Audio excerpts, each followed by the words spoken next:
Hello, everybody. Another ride this week out on the Convert today, the 1981 Moto Guzzi Convert. And I'm just hearing well, not lightning, but I'm certainly hearing thunder today. So, they said scattered showers, so I could get a little wet, but that's okay. I mean, weather's warmer. I don't mind riding in a little rain if it's not severe. And been getting some great riding in this week. You may have seen my other video that I did. But today's a day out on the Convert, and it's significant because I just did a top end rebuild on this bike. In fact, it's got new valves. Of course, the valves have been reground. Well, new valves, I should say, but they've been, lapped into the head, and new springs. Obviously I put in a new set of rings, and the cylinders have been honed, and the more I break it in, the better it runs. It's just running fantastic.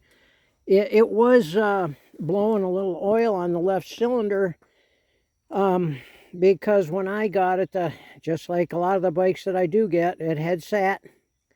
And one of the valves was open, the exhaust valve was open, and moisture gets in through the exhaust pipe and into the cylinder, and the valve stem was a little sticky, and the cylinder had the cast iron cylinders on these. These are not plated cylinders like some of the other Guzzis. These are cast iron cylinders. Had rusted. So anyway, it was time to freshen up the top end on it, and it's just running great. Some of my other videos, I won't go over all the stuff I've done to it, but literally I had to go front to back on it. It needed, it needed a lot of work, but the guy that had it before me, he really took care of this bike. You can see the casting on the front of the motor is fresh. It was off. The timing chain was replaced. The guide, I should say. The automatic transmission pump is underneath there, and he assured me that the hex type drive on that was it replaced and in great shape. He put this deep sump oil pan on it with a filter, which is great because the inside, you don't have to drop the pan to get to the filter. Broke down. Yeah, no, thank you. I'm just doing a little video today. Okay. Thank you.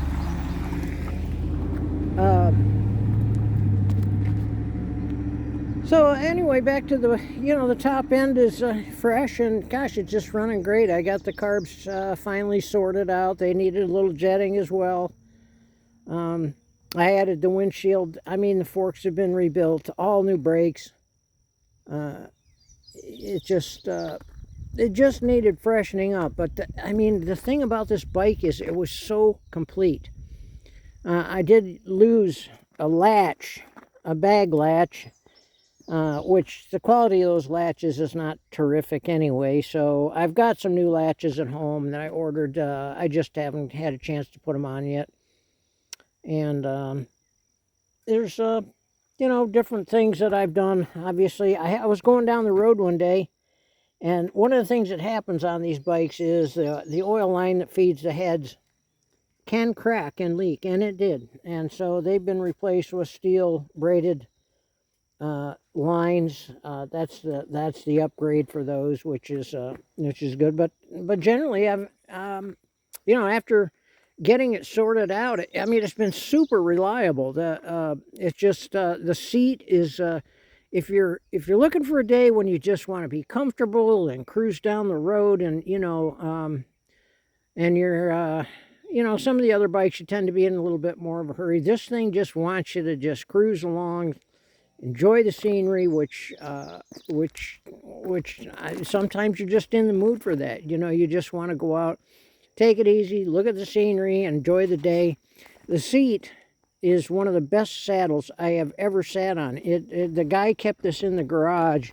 It was inside all the time, but the seat is in really good condition, and it is so comfortable. It is so deep, and I don't weigh much, so I don't crush the foam down at all. But and the seat is just fantastic. I could ride the bike all day, and the seat is just accommodating. You can see the condition of the chrome on this old bike. I mean, it's there's a couple of blemishes here on the stainless fenders, but generally you can tell this guy really took care of this motorcycle. It's one of the reasons when I saw it, I bought it. It's, you know, sometimes you find these bikes, and they've been chopped up, and people have done various assorted things to this, but this was a one-owner bike that the guy loved, and he had unfortunately has got to a point where he couldn't ride anymore, and his kids were selling it. And so anyway, a lot of little upgrades here and there, grips, I put these on to hand guards, just more or less to keep the cold off my hands when I'm riding in cold weather. The windshield is adjustable up and down. Some of these things I've gone over in a previous video, but for you, those of you who haven't seen it, it's got a second caliper on the back, and you can see it there. When you put the kickstand down, it actuates a cable here, and so the bike won't roll away because it's an automatic. This is a convert. It's got a 2-speed transmission. There's no neutral in there, which can be a little inconvenient. It's just got high and low. I wish it had a neutral in between, because the only neutral is the clutch. And that's not bad when you're riding it, but when we're working on it and you're trying to like sync the carburetors and things like that, you have to tie the clutch handle back to the handlebars. It'd just be a lot nicer if they had a neutral in between that high and low. You're not really necessarily supposed to change it from high and low while you're riding. It's more or less put it in one or the other and ride it. It can cause some damage if you're jamming it in high and low while you're going. So anyway, I better get moving.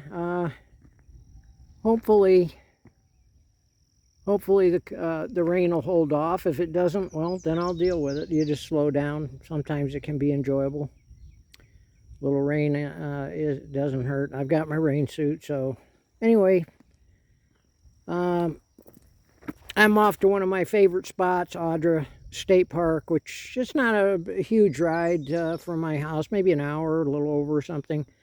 And the roads on the way are great. And so anyway, I'll just be moving along here. And once again, thanks for watching.